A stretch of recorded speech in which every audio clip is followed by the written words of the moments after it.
perkenalkan, nama saya Resti Juliana Putri. Di video ini saya akan menjelaskan tentang daftar pustaka guna untuk menyelesaikan tugas ujian akhir semester mata kuliah Bahasa Indonesia.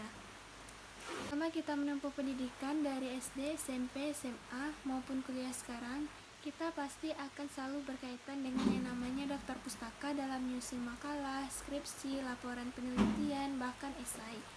Jadi apa sih daftar pustaka itu? Jadi, daftar pustaka adalah semacam rujukan seorang penulis dalam menyusun karyanya.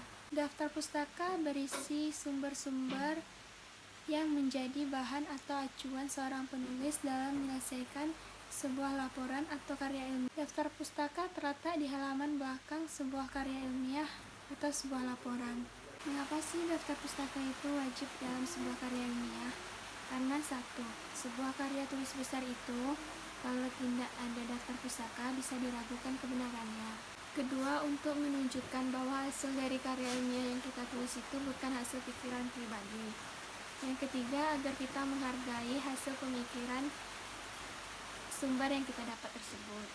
Keempat, untuk memberitahukan kepada khalayak ramai di mana sumber informasi itu kita dapat. Di dalam menulis sebuah daftar pustaka ada peraturan-peraturannya. Yang pertama, jika nama tersebut memiliki dua kata atau diikuti nama keluarga atau nama belakang di awal, lalu diikuti tanda koma, maka dilanjutkan dengan nama pertama. Yang kedua, jika nama pengarang mengandung nama Tionghoa, Jepang, atau Korea gitu, biasanya nama-nama orang Jepang, Tionghoa, atau Korea itu nama keluarganya berada di depan, jadi nggak perlu dibalik. Kalau nama mereka memang udah nama keluarga gitu, jadi ya langsung aja nama keluarga sama nama mereka langsung tanpa perlu dibalik. Beda sama poin yang pertama tadi. Yang ketiga, jika terdapat lebih dari satu pengarang, nama pengarang pertama saja yang dibalik seperti poin pertama, sedangkan nama pengarang yang kedua seperti nama biasa saja. Yang keempat, jika nama yang terdiri dari 3 kata, nama terakhir saja yang menjadi nama pertama diikuti tanda koma, lalu diikuti nama selanjutnya. Misalnya ini seperti nama saya Resti Juliana Putri, jadi putrinya di depan, koma, Resti Juliana, titik, baru diikuti berikutnya. Daftar pustaka itu diurutkan berdasarkan abjad. Jika dalam menyusun daftar pustaka terdapat satu sumber daftar pustaka yang nama pengarangnya sama, maka kita lihat dari tahun terbitnya. Nama pengarangnya tetap kita tulis, namun diurutkan dengan tahun penerbitnya yang awal. Jika sumber tidak ada nama pengarangnya, maka bisa ditulis nama instansi atau nama penerbit yang mengeluarkannya. Batas tahun referensi yang digunakan maksimal 5 tahun terakhir. Untuk alasan kredibilitas, tidak diperbolehkan mengambil dari Blogspot, WordPress, atau Wikipedia. Nah, ingat tanda baca harus diperhatikan dalam penulisan daftar pustaka. Tanda bacanya sebagai berikut. Nama jika terdiri dari 2 kata, nama belakang pakai tanda koma, lalu dilanjuti dengan nama depan, lalu dikasih tanda baca titik, lalu dilanjutkan dengan tanda penerbit, lalu diberi tanda titik, dilanjutkan dengan pemisah antara tahun terbit dan judul buku dengan diikuti tanda titik, lalu tempat terbit dikasih tanda titik 2, baru diikuti dengan penerbitnya. Nah, dalam mencari sumber informasi, pastinya kita bukan mencari di satu sumber saja kan, pasti bisa dari buku, jurnal, internet. Lalu di setiap peraturan buku, jurnal, dan internet itu ada perbedaannya. Saya akan menjelaskan jika kutipan itu dari buku, maka yang perlu diingat itu, nih rumus jika daftar pustaka itu dikutip dari buku. Ingat aja na, taju, kopen. Nah, itu nama penerbit, ta itu tahun terbit, ja itu judul, ko itu kota penerbit, dan pen itu penerbitnya. Ini nih smart solutionnya loh. Ini satu contohnya ya. Nanti saya tulis di sini satu contohnya. Dan saya jelaskan. Contoh nama penulis Manik Santoso, Kota Dumai, tahun 2018, penerbit Asari Press, judul jika yang rusak masih bisa diperbaiki, perbaikilah dengan cari pengganti. Jika ditulis dalam daftar pustaka, maka jadi Santoso, Malik titik 2018 titik.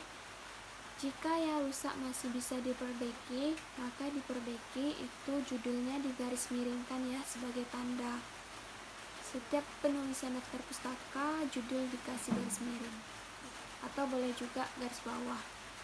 Lanjut, jika bersumber dari artikel, yang perlu kita ingat itu rumusnya nataju jur po no ha. Nata itu sama seperti struktur pada buku, terus ju itu judul artikel, jur itu judul jurnal, po itu jurnal volumenya, no itu nomor jurnal, dan H itu halaman jurnal.